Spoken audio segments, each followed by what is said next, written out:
എന്നാലും നിങ്ങളെ കാണുമ്പോൾ ഒരു ചോദ്യം ചോദിക്കണമെന്ന് വെച്ചാൽ എന്താ a+b the whole square is equal to a square plus 2ab plus b square.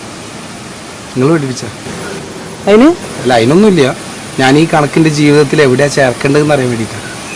ജീവിതത്തിലെ കണക്കൂട്ടലൊക്കെ ആപ്പടെ തെറ്റിക്കുക, ഭയങ്കര പ്രശ്നം. സിലബസിൽ ഉള്ളതൊക്കെ ടീച്ചർമാർക്ക് പഠിപ്പിക്കേണ്ടി വരും.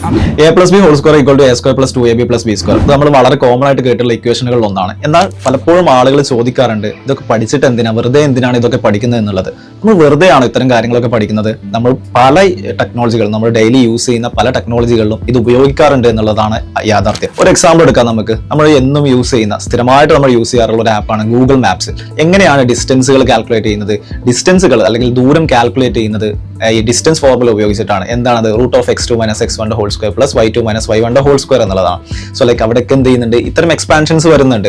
ഇനി ഒരു എക്സാമ്പിൾ എടുക്കാം. സോ നിങ്ങൾ ഗെയിമിങ്ങിന് യൂസ് ചെയ്യുന്ന ജോയ്സ്റ്റിക്ക് നോക്കാം. അതിൽ ജോയ്സ്റ്റിക്കിന്റെ കൺട്രോളർ ആം മൂവ് ചെയ്യുന്ന സമയത്ത് അതിന് കറസ്പോണ്ടിങ് ആയിട്ട് ഒരു മൂവ്മെന്റ് നമുക്ക് എന്താവുന്നുണ്ട്, വിസിബിൾ ആവുന്നുണ്ട്.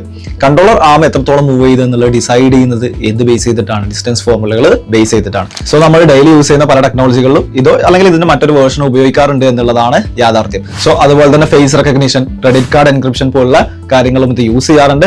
സോ നിങ്ങൾക്ക് ഇതിന്റെ ഏതെങ്കിലും യൂസ് കേസസ് അറിയാന്നുണ്ടെങ്കിൽ കമന്റ് ബിലോ.